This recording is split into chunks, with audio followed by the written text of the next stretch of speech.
Where to start, man? Where to start? Like, I've been living a nightmare for a very long time. And, it just didn't dawn on me until recently. Like, I don't know, I just didn't. I've had a lot of traumatic experiences throughout my life, and I don't look it or display it at all. Um,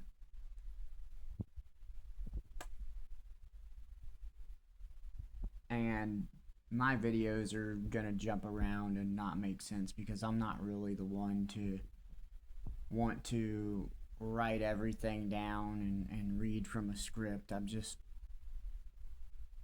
I've never been that type of person, and because it feels unnatural as a person to tell your own story. Um, and it's gonna be wild, really, basically. But I'm not gonna delve into like every little detail of my life, but I am gonna delve on the details that lead me to my current situation and what I'm dealing with. And so, I've been basically targeted my whole life, and I didn't understand how. And it was being targeted by a system and people and other things, and just I'm not going to get in every detail, but I'll give you examples because the examples will lead to present day, but there is so much more. But to present day, starting off would be an example. When I was younger, I was dating, and this is just where I'd like to start, just because I can ping pong retaliation. I can ping pong everything from ping pong. I can just correlate whatever, and my terminology will bounce around, and I apologize, but it just is who I am. And so starting off, I was dating someone at 18, and her parents happened to be a administrator at Rail, like the head lady that runs the building. And if you don't know, forgive me, I'm not about to look up the acronym either, but basically she handles the disability, the vulnerable people, in many ways. But the thing is having that position matters. And her ex-husband was a deacon of a church, and that's my girlfriend's parents. And by the way, I do have a ADHD, or I have a comprehensive disability. On top of, I had trauma that I had to do a lot of inner work in order to figure out the situation I'm exactly in. So, and it took a lot. Again, I don't display what I've been through. But, anyways, this parent, the deacon of a church, his name's David Bass. He did not like me at all back in the day, and his main issue that escalated was when I wanted his daughter to move out with me. And when they moved out, when she went to move out with me, I had this moped at the time, and I love that moped. I'm just sitting there just riding around and all sorts of shit. And she'd ride on the back, and he saw that as dangerous.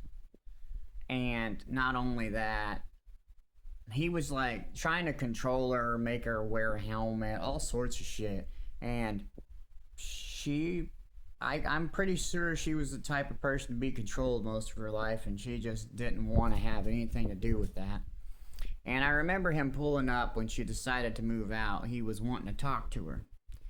And I'm the type of person that if you don't want to talk to someone, I won't force you. So I asked her at the time if she wanted to talk to him. She didn't. So, me being me, back then I was just like, let's go, I'm going, I don't care. So I kept driving.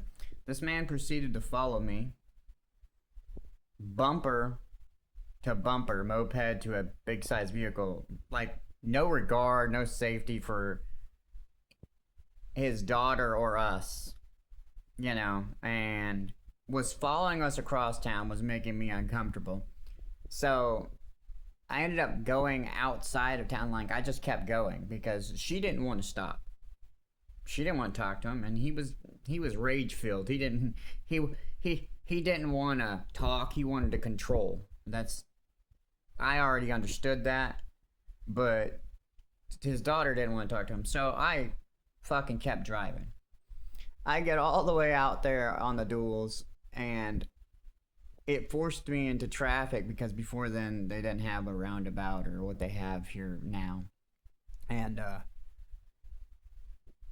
had to pull over on the shoulder because it was getting to single lane traffic, and the duels is what's called the duels is two lane traffic, two lanes to go out and 2 lanes to come in, but then it turns into a single one leaving town. And he followed me out there, and when he did, the speed increased faster than my moped, so that made me uncomfortable. So I had to pull over on the shoulder. But I was trying to stop, but he's trying to pull up behind me and trying to still compensate, obviously clearly not getting the fucking memo. And so I kind of just as he kind of tries to stop the car, I just keep moseying on along down the shoulder because we're not trying to talk to this man. And finally he gets the hint, and he pulls up next to me and he tells me this comment. And this comment I never paid attention to at all because, I don't give a shit about your opinion. We don't want to talk to you. We don't have to. He drives by and he's like, I'm going to make your life a living hell. You'll see. And he turns around and he goes back. Now, I was 18. His daughter was 19. I gave no shits about this man and his issues. Even though he's a dad, it wasn't disrespectful. It's just the mere fact that his own daughter didn't want to talk to him. Neither the fuck did I. So we turn around and we start coming back. And when we do, we get back to the duels and I get pulled over. And I get pulled over by a female cop. And I'm already seeing and at the time I didn't have body terminology to understand what I was seeing.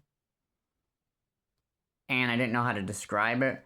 But at the time, the officer was acting like I was a threat, like I was a danger to someone.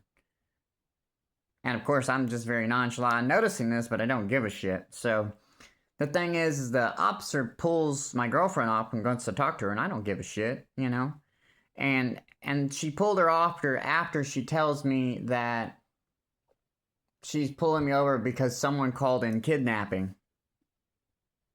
So the dad called in kidnapping on me and then wanted to pull my girlfriend aside to make sure she wasn't kidnapped. And it was I didn't care because I don't ever care about situations like that because I would not do that to someone. So it's just, to me, whatever. And then the officer finds out because the way it was called in was as if it was a child being abducted. And like I said, my girlfriend was older than me. So she was 19, I was 18.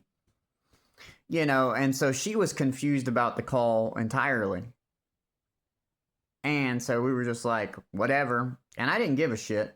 But legally, at that time, would be a problem for this deacon of a church if, false police report, false kidnapping report. That's a serious issue. But the thing is I didn't know that, nor did I care, because I didn't really know the legal system, didn't really care about the legal system. That the issue wasn't a legal problem. The issue was a controlling parent problem. And I will continue part 2. I'm sorry I dragged things out.